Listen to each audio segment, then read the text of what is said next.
Hello YouTube. In Skyrim, when we play the Dark Brotherhood questline, we play an assassin that's part of the very last Dark Brotherhood sanctuary of Tamriel, the Falkreath Sanctuary, after all others have fallen in the years prior.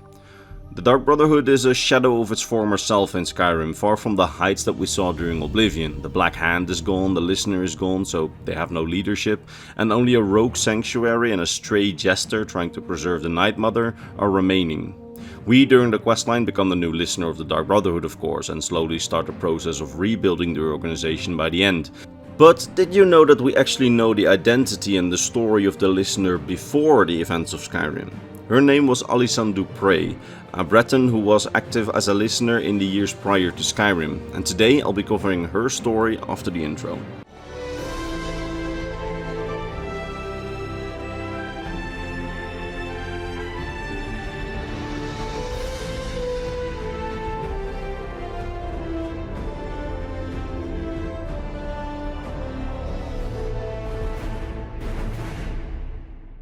So, the Dark Brotherhood. Like I said, by the time of Skyrim, the organization is all but destroyed. In the years prior to the game, the final couple of sanctuaries around Tamriel, the Bruma and Shadinal sanctuaries in Cyrodiil, the Wayrest sanctuary in High Rock and the Corinth sanctuary in Elsewhere, have all been destroyed or abandoned by the year 201 of the 4th era. The Brotherhood leadership by this time was gone. There was no Black Hand left, no speakers, and crucially, no Listener.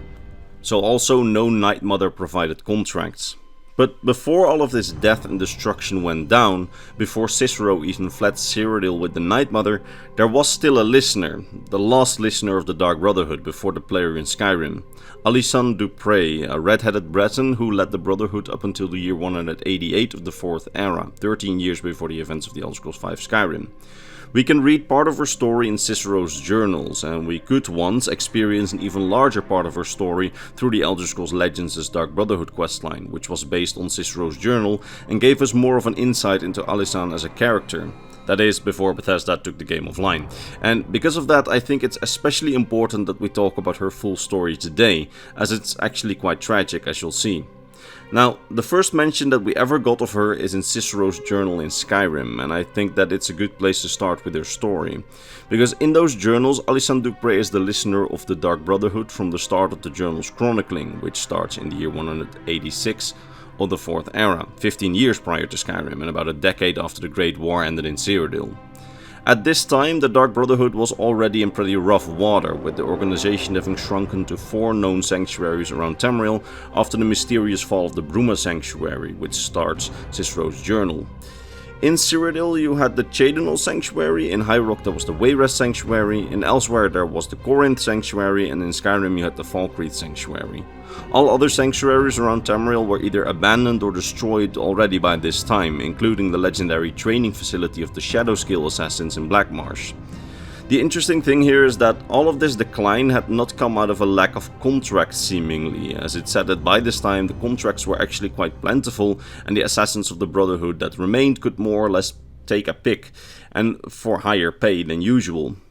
Rather, it suggested that this decline resulted out of a combination of other misfortunes, like assassins being killed in the line of duty, sanctuaries being found by authorities who shut them down, and perhaps even some sanctuary purges whenever there was a traitor among them.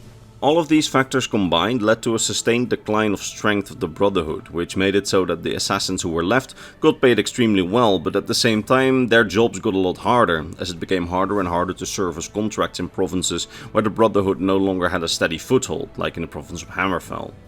It's during this time that we learned that the Listener, Alysanne Dupré, as was more or less tradition, still lived in Bravil in her own manor close to the Lucky Old Lady statue, which stands on top of the Night Mother's crypt. From here, and by visiting the statue like previous Listeners, she listened to the Night Mother's wishes. We learn then that she traveled between Bravil and the remaining sanctuaries to distribute new contracts, with her primary point of contact being Shadinal, where a member of the Black Hand named Rasha still resided. At this time there seemingly was a conflict within Dark Brotherhood leadership, as part of the Brotherhood leadership was apparently in favor of consolidation of that which remained, while others wanted to expand again and reopen sanctuaries in places like Hammerfell. We know that Alisan was a proponent of expansion, as she and Russia sought to reopen the Shadowscale training facility in Blackmarsh, although they ultimately abandoned the plan when the Brotherhood situation became even more dire and was faced with an increasing lack of resources. As it's also around this time in the late 180s of the 4th era, when what remained of the Brotherhood took another immense blow, which would lead to all sanctuaries except for Falkreath facing destruction or abandonment in some way or another. You see, in the year 187, 1 year after our introduction to Alisan, the player of the Elder Scrolls Legends is introduced to a man named Uther Near, a Breton noble and a very rich man who wants to hire the player after telling them a haunting story. He tells you that his wife was murdered, by his own daughter no less, who decided to murder her own mother in order to gain favor with the Night Mother, after apparently being recruited by the Dark Brotherhood's listener. Uther then tells you that he later learned that he also lost his daughter in her line of duty to the Brotherhood, so he wants you to destroy the Dark Brotherhood once and for all by killing the listener in revenge and destroying the Night Mother so that no family would ever have to suffer the same fate as his family. The player then joins the Dark Brotherhood undercover, starting to work in the Wayrest Sanctuary.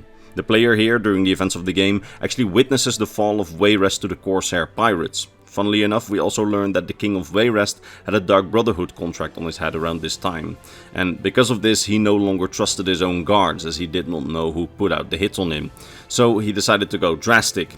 He made sure to secretly keep the gates of the city open, as meanwhile he persuaded a band of pirates, the Corsairs, to raid the city, hoping that the pirates would accidentally end the Dark Brotherhood as well while they destroyed the city. So this man would rather destroy his own city as long as he could live and be King of the Ashes. Of course, we as the player get the contract on the king's head, and we can choose to either spare or kill the king after his actions. Unfortunately for the Dark Brotherhood, however, the king's plan had worked though, as the sanctuary got destroyed by the pirate attack, leading the player and the remaining assassins to join the Falkreath sanctuary in Skyrim.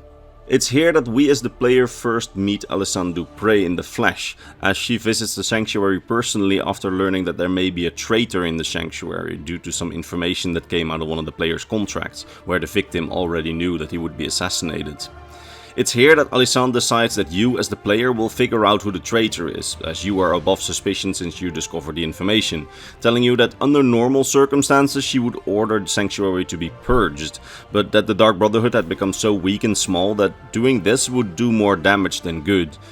So you snuff out the traitor, and now in Alisan's good graces, you get invited by her to come to Cyrodiil, where she can use someone like you to help her out with solving some problems. While at the same time, through Cicero's journal, we learn that the Corinth Sanctuary got abandoned at this time, and the remaining members decided to join the Shadenal Sanctuary, meaning that as Alisan returned to Cyrodiil, only the Shadenal and Falkreath Sanctuary still remained operational. And to make things even worse, when she and the player reached Breville, where Alisan lived, and the Night Mother's crypt was located, you two find that the city has erupted into a violent gang war between two skooma trafficking gangs, the Claws and the Eclipse. Alisan quickly hires some mercenaries to help guard her mansion and the Night Mother's crypt.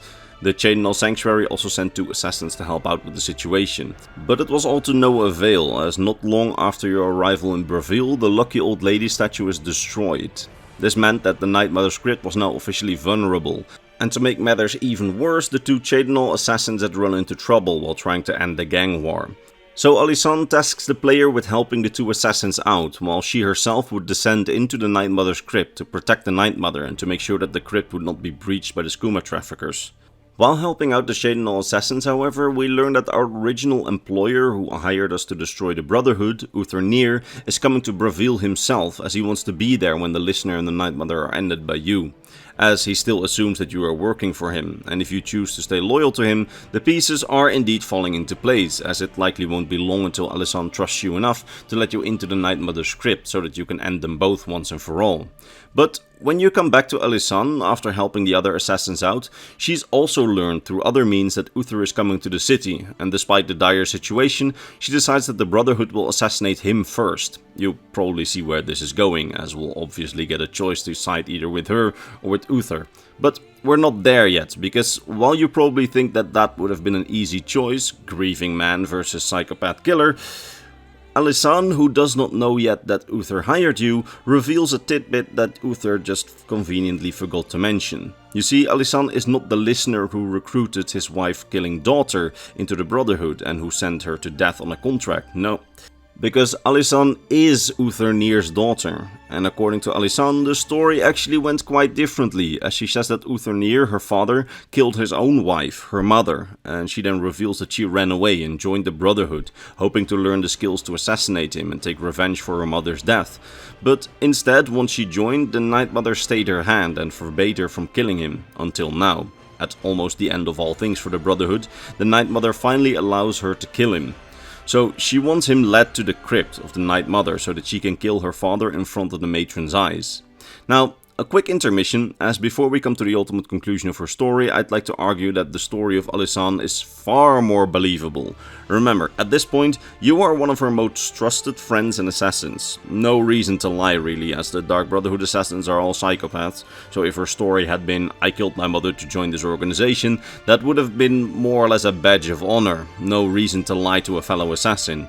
Meanwhile, Uther, prior to his hiring us, had no prior knowledge of us and saw us as a mercenary purely to get the job done, so no real incentive to tell the truth. So that's why I think her story makes far more sense, but let me know in the comments what you think.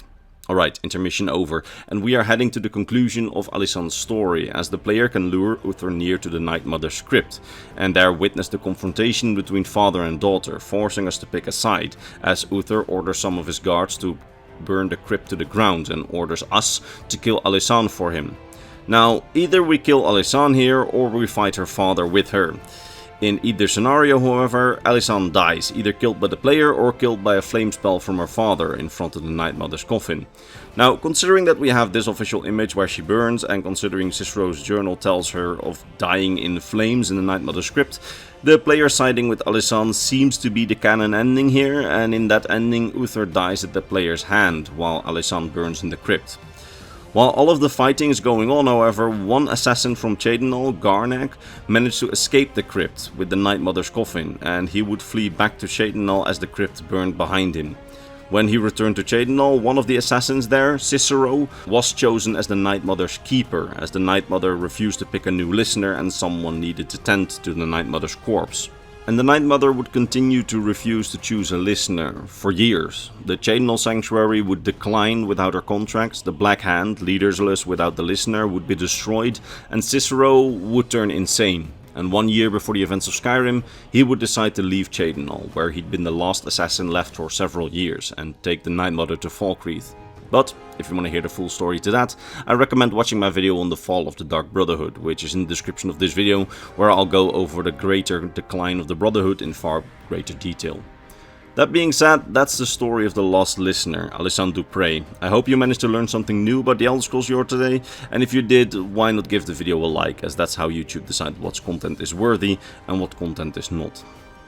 And with that said, it's time to thank my top Patreon supporters: Mr. Bernardo Binda, Gabriel Binda, King Chris 20, Steve G, Volcure of Argonia, RB Dash, His Soul, Lexicon, Ranger, Komodo, Rakai, and Sword of Bushido. It's thanks to these people and all the others on screen, so my YouTube members and my Patreon subscribers, that this channel stays afloat, and for that I am very grateful. That said, I will see all of you in the next lore video. Bye bye.